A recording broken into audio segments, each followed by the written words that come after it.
Hi guys, welcome back to my channel tell and talk English once again.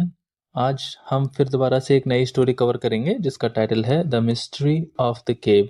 Mystery को कहते हैं रहस्य या फिर पहेली कह सकते हैं। और केव का मतलब होता है गुफा, यानी गुफा का रहस्य। अब यहाँ पे जो गुफा होती है वो उस तरीके की गुफा होती है जो आपने जंगलों में देखी होंगी, जहाँ पे शेर और जानवर रहते हैं, उस तरीके की गुफा। और एज ऑलवेज की ये स्टोरी आपकी इंग्लिश जर्नी में आपको बहुत सारी मदद कर रही होगी, जो कि हम एवरीडे से इस चैनल पे एक स्टोरी पोस्ट कर रहे हैं। चलिए आज हम इस स्टोरी को कंप्लीट करते हैं without wasting our time. Okay, so there was a village, यानी एक गांव हुआ करता था। विलेज को कहते हैं गांव। और मैंने आपको बताया था कि जब पास्ट में हम किसी एक पर्टिकुलर चीज को रिप्रेजेंट करते हैं या फिर उसके बारे में बताते हैं तो हम देयर का यूज करते हैं। तो यानी देयर वॉज अ विलेज, एक गांव हुआ करता था। एंड और there was a large forest, और एक बड़ा जंगल हुआ करता था। लार्ज होता है बड़ा, फॉरेस्ट होता है जंगल। नियर दैट विलेज, उस गांव के पास। विलेज को होता है क्या कहते हैं, गांव। ठीक है, आगे। द फॉरेस्ट हैड अ केव, जो फॉरेस्ट था, जंगल था, उसमें एक क्या थी, गुफा थी। हैड अ केव, केव यानी गुफा। एट इट्स सेंटर, उसके बीचों बीच। The people in that village, यानी कि जो लोग थे, जो गांव के लोग थे, फियर्ड यानी डरते थे, अबाउट द केव, जो गुफा थी उससे।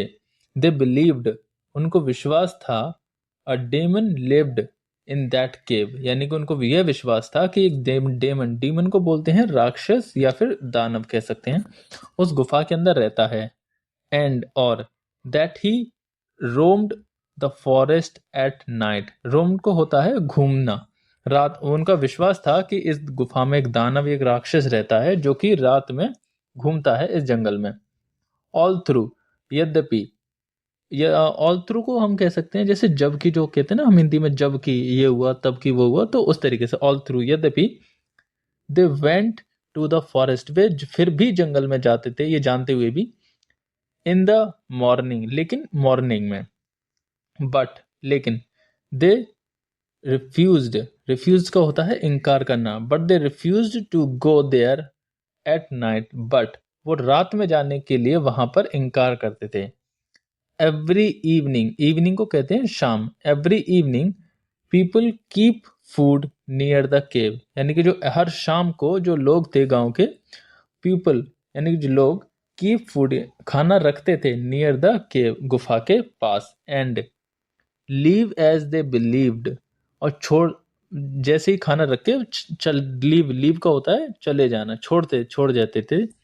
एज दे बिलीव, जैसे कि उन्हें विश्वास था, बिलीव्ड दैट कि, ओनली देन, केवल तभी, द डीमन, डीमन को होता है राक्षस, जैसे अभी मैंने आपको बताया था। Only then the demon would not step in to the village to hunt the people for the food, यानी उनको ये विश्वास था कि अगर हम खाने को लेके जाके गुफा के बाहर रख देंगे तो जो राक्षस है, जो दानव है, वो गांव में कदम नहीं रखेगा और जो गांव के लोग हैं उनको खाना नहीं बनाएगा अपना, उनको नहीं खाएगा।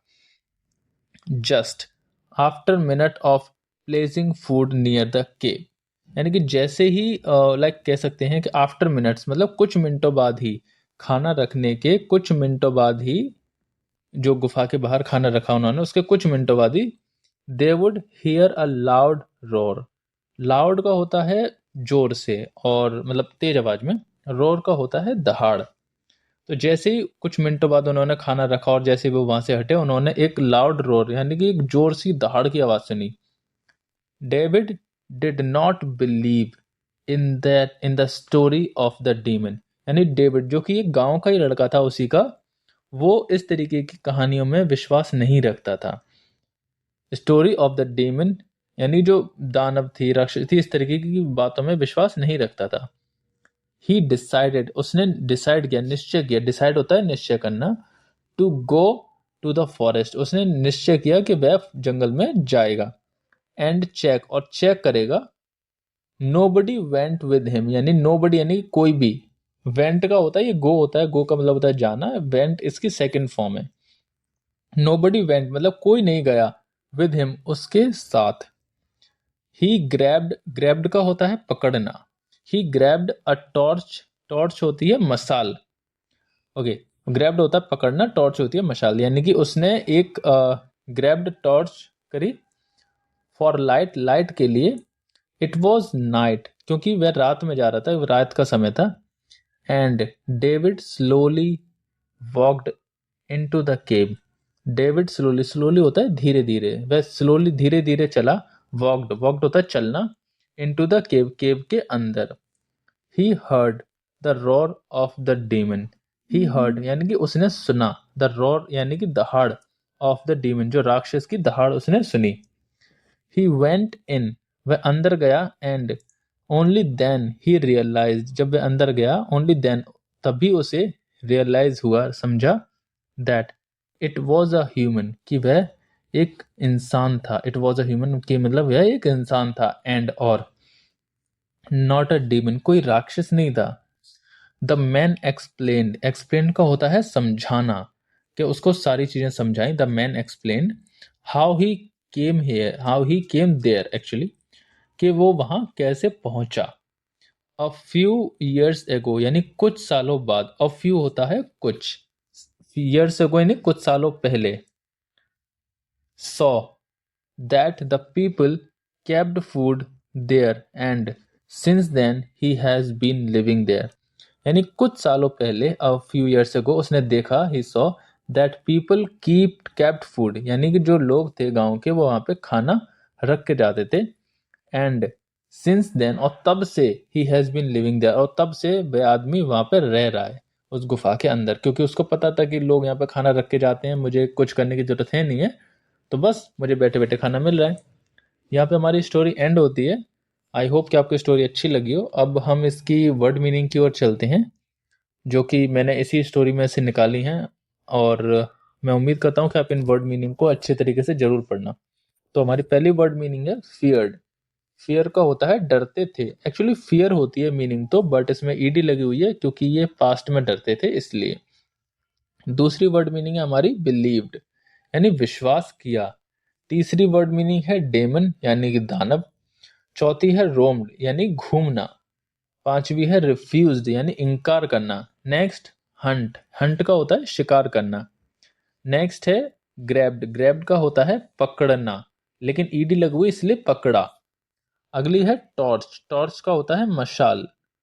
उसके बाद आती है रियलाइज्ड, रियलाइज्ड का होता है समझना या फिर समझा। एक्सप्लेन्ड समझाया। और अगली है हमारी बिलेक्ट, बिलेक्ट हो रहा है डकार ली। और इन दी एंड एकोड, एकोड मतलब होता है गूंजा, या फिर कह सकते हैं गूंज, जिसको एकोड बोलते हैं, एको। ठीक है, हमारी स्टोरी यहाँ पे एंड होती है और हमने वर्ड मीनिंग भी कवर कर ली है। आपसे उम्मीद है कि अभी आप इसको लाइक करिए, कमेंट करिए, शेयर करिए और सब्सक्राइब करिए।